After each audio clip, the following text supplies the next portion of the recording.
선대로부터 이어진 부채와 미국 독립전쟁 지원의 여파로 극심한 재정난에 시달린 프랑스 정부는 수차례 재정개혁을 시도했으나 특권층의 반발로 실패했고, 같은 시기에 국왕 루이 16세는 두 자녀를 잃는 슬픔까지 겪게 되는데요. 그러나 이것 또한 어쩌면 불과 한 달 뒤 그에게 닥쳐올 더욱 거센 운명의 소용돌이를 예고한 한낱 서막인지도 몰랐으니, 그의 인생은 물론 프랑스와 유럽을 넘어 전 세계의 역사를 뒤흔들어 놓을 이 대사건은 과연 어떤 것일까요?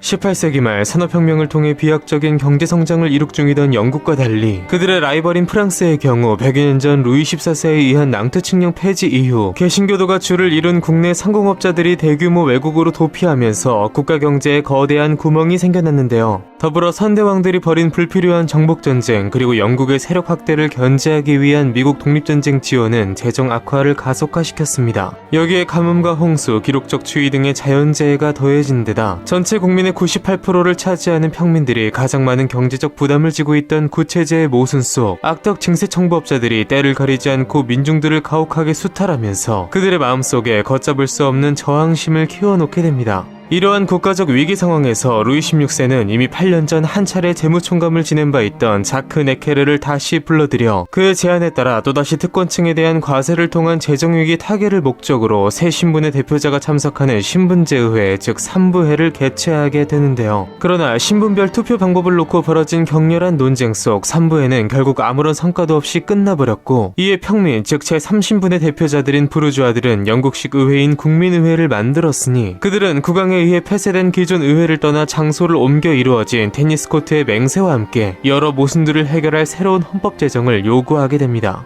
루이 16세는 처음이 국민의회를 불법으로 규정하고 막으려 했으나 여기에 그들의 생각에 동조한 일부 귀족층 및 성직자들까지 가담함에 따라 어쩔 수 없이 여론에 떠밀려 국민의회를 인정하게 됩니다. 그러나 이러한 제3신분의 심상치 않은 움직임에 위기감을 느낀 루이 16세는 개혁의 상징으로 민중의 지지를 받던 3부의 의장 네케르를 다시 파면시켰고, 왕의 권위를 세우기 위함인지 파리 일대로 국경수비군을 진군시키면서 파리 시민들은 일제히 공포와 분노에 휩싸였는데요. 결국 1789년 7월 14일 국왕의 행동으로부터 큰 위협을 느낀 시민들이 국왕의 군대로부터 자신들을 지킨다는 명분 아래 절대주의의 상징인 바스티유 감옥을 습격하면서 프랑스는 대국가적 변혁기에 들어갔는데요. 이것이 바로 전제군주제의 모순을 무너뜨리고 오늘날 민주주의 발전의 토대가 된 인류 역사상 가장 거대한 사건이라 할 수 있는 프랑스 대혁명의 시작이었습니다. 바스티유 감옥의 습격 소식은 프랑스의 전 국민적인 농민봉기를 불러일으켰고, 영주와 귀족들이 살해되고 토지대장이 불타는 상황까지 발생하게 되는데요. 이에 놀란 루이 16세는 네케르를 즉각 복직시켰고, 왕가의 힘겨루기에서 승기를 잡은 국민의회가 봉건제 폐지를 기치로 헌법 제정 작업 착수에 들어가게 됩니다. 여기에 각각 제2신분과 1신분을 대표하는 라파에트와 CAS가 기초하여 천부인권, 인간의 자유와 평등, 사유재산의 자유 등을 골자로 한 인간과 시민의 권리선언, 즉 프랑스 인권선언을 가결시켰는데요. 이러한 적극적인 개혁에 대한 민중의 지지 속 권력은 사실상 국왕을 떠나 국민의회 쪽으로 넘어오게 됩니다.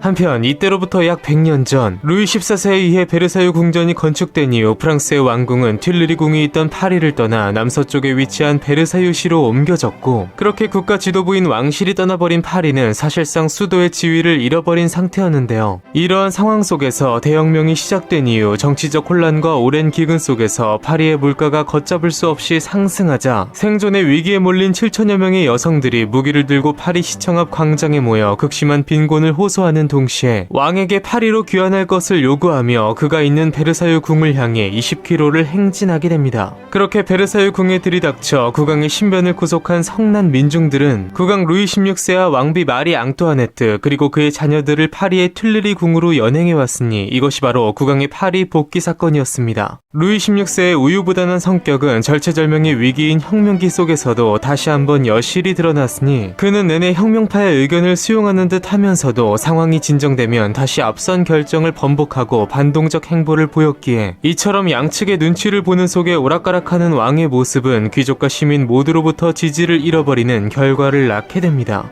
한편 파리로 복귀한 왕실 일가는 사실상 모든 권력을 빼앗기고 극심한 감시 속에 놓이게 되었으나 여전히 국민의회 지도부 등이 그에게 문안 인사를 하러 오는 등 국왕으로서 여전히 존중받고 있었는데요. 무엇보다 혁명의 주요 지도자 중 한 명인 미라보 백작이 그와 왕정에 우호적이었으며 그는 왕정 폐지를 반대하고 입헌군주제를 추진하던 패양파의 지도자였으니 국왕 부부의 신뢰를 받은 미라보는 그렇게 왕과 의회 사이에서 대화 창구의 역할을 하게 됩니다. 그러나 이런 상황에서 루이 16세와 마리를 아연실색해야 할 중요한 사건이 벌어지고 말았으니 바로 미라보 백작이 급사해버린 것이었는데요. 그렇게 혁명 지도부의 왕실을 변호하고 보호하던 자신의 유일한 메신저를 잃어버린 루이 16세는 그 대체자를 찾지 못하면서 전전긍긍해했으며 엎친 데 덮친 격으로 그를 위협하는 또 다른 일들이 벌어지게 됩니다. 파리의 한 유력 주간지에서 왕권 신수설을 부정하는 동시에 왕에게 부여된 신성성을 박탈해야 한다고 주장한 데다 같은 시기 입헌군주정을 지지하는 단체가 과격파들로부터 테러를 당하는 일이 일어난 것인데요. 여기에 부활절날 예배 참석을 위해 툴르리를 떠나 생클르 궁에서 하룻밤 묵을 계획으로 길을 떠난 국왕 일가가 이를 국왕의 탈출로 오인한 군중들에게 둘러싸인 채 유혈 사태를 우려하여 아무런 저항도 하지 못하고 갖은 모욕을 받는 일이 벌어진 것이었습니다. 이처럼 미라보의 죽음과 함께 왕실을 둘러싼 정치적 환경이 급변해 나가는 상황에서 언론과 군중들의 계속되는 과도한 공격 속 실질적으로 신변의 위협을 느끼기 시작한 국왕 부부는 그들의 처가가 오스트리아인 것을 떠올리며 일국의 군주로서는 해서는 안 될 국의 높이라는 최악의 수를 꾀하게 됩니다.